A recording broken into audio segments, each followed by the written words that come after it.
Okay guys, so we proceed with the another installment of the investment in equity securities, which is investment in associate. So we've discussed na yung no significant influence. Now we proceed with paano naman kung merong significant influence. So this is where we tackle investment in associate. Okay, so what is an investment in associate? It is an investment in equity securities where the investor, okay, tayo, pag nag-invest tayo, acquired enough shares to grant him significant influence over the investees' operating and financial policies.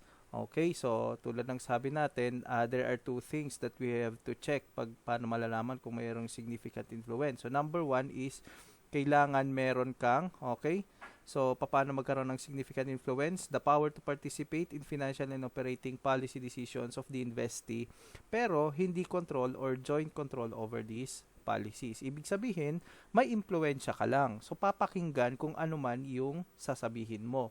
Pero hindi ibig sabihin, ikaw na yung magde-decide. Okay? So sabi nga natin, merong no significant influence, we have significant influence and then control. So magde-decide pa rin ng lahat ay kung sino yung merong control. Now, yung no significant influence, wala yang say sa decision making. Okay, wala, hindi papakinggan yung opinion mo. Whereas pero meron kang significant influence, kasama ka sa meeting, and then yung voice mo will be heard. Okay? So you have the chance to be heard. Okay? So ayan ang significant influence. Now, ano ba yung nagsisignify talaga na mayroong significant influence? So we have two, evidential tsaka threshold of ownership. So when we use this in the problems, okay, paano ko malalaman kung may significant influence? Number one na titingnan mo is evidence. So when we say evidence, titingnan mo kung present tong mga to. So siya ba ay nagre-represent in the board of directors? Nagpa-participate ba siya sa policy making process, material transactions between the investor and the investee, and interchange of managerial personnel, and then provision of essential technical information. So parang evidential factors, mga evidence to na meron kang significant influence. Now, ang una mong titingnan sa problem is kung explicitly stated na meron kang significant influence. Okay? Explicitly stated. Pero pag walang sinabi kung may significant influence ka or hindi, tapos hindi pa present yung evidential factors, saka ka lang pupunta dun sa number 2, which is threshold of ownership. So ito ay pag yung investor holds directly and indirectly through subsidiaries 20% or more of the voting power.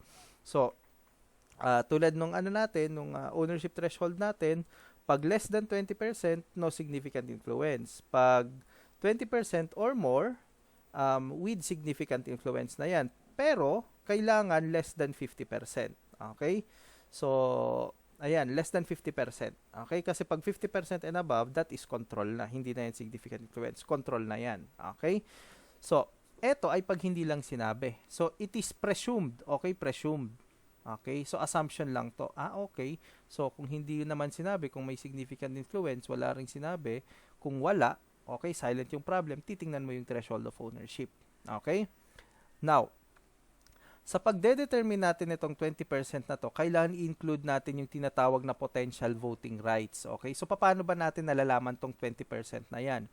So, kung yung shares ng, tawag dito, nung pinag-investan natin is 10 million, kung tayong nagmamay-ari ng 2 million doon sa shares na yan, na inisyo nila, then, tayo ay, okay, yun yung basis natin. So, 2 million, kung 10 million yung shares na inisyo nila, 2 million sa atin, then 20% yun yung ownership natin. So, parang ganun yung idea. Now, meron tayong tinatawag na potential voting rights. So, share warrants, debt or equity instrument that are convertible into ordinary shares, currently exercisable potential voting rights are considered in the assessment of significant influence. So, ano ba to?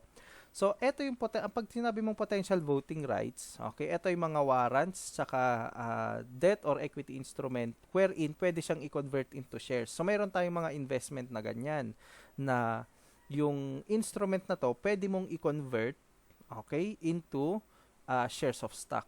Okay? So, pag ganon, tawag dito, isasama mo siya dun sa pagko-compute nung 20%. So, hindi lang yung issued. Okay? Isasama mo rin yung potential na magiging, na mai-issue ng company pag in-exercise ang isang voting right. So, share warrants, debt or equity. Now, debt and equity instrument that are convertible. Now, hindi masyado itong i-discuss sa chapter na to, for theory purposes lang to, kasi yung conversion tsaka share warrants hindi pa natin na tatakel. Okay? And then, okay, so punta tayo sa measurement. Paano ba mini-measure to? So, like any other instrument, okay, so initial measurement, paano ko i-measure siya? Pag in-acquire ko, cost plus transaction cost, as usual. Okay, so, anong entry ko pag nag-invest ako? So, entry mo dito, okay, medyo manipis. Okay, so ang entry mo dito ay, magkano to? Ang entry mo ay investment in associate and then credit, cash. Yun lang naman ang entry. Paano pag transaction cost? Ganito rin ang entry. Okay?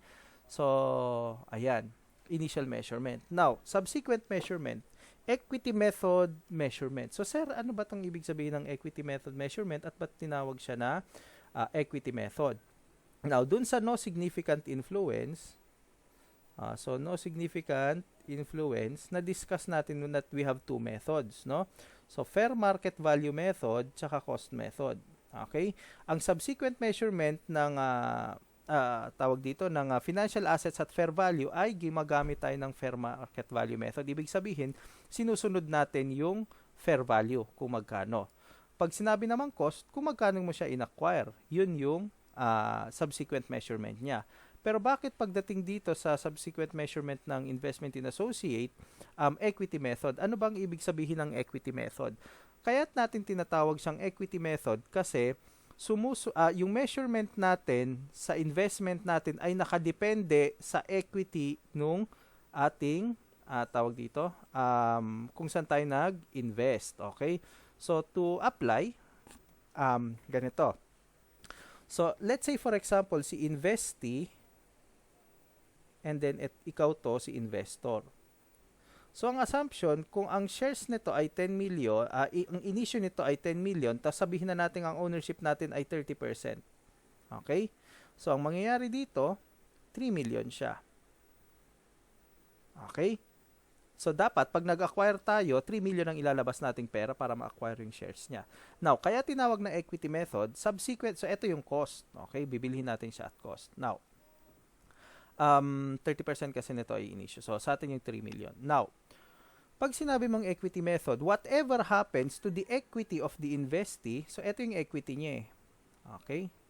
Whatever happens to the equity of the investee will happen to you, mangyayari din sa investor, 30%. So, for example, nag-increase to ng 100,000.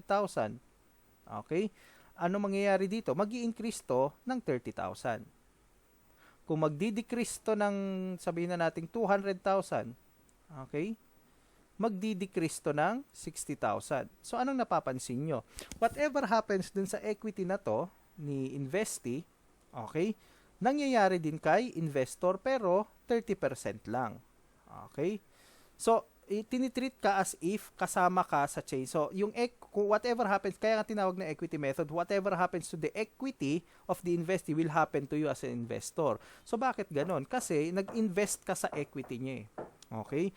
So, asset siya sa part mo, sa part niya, sa part ni investee, equity. So, whatever happens to the equity of the investee will happen to your investment. Okay? Now, so, this is just an introduction. So, we will proceed naman dun sa application naman ito, yung basics ng investment in associate in the next video.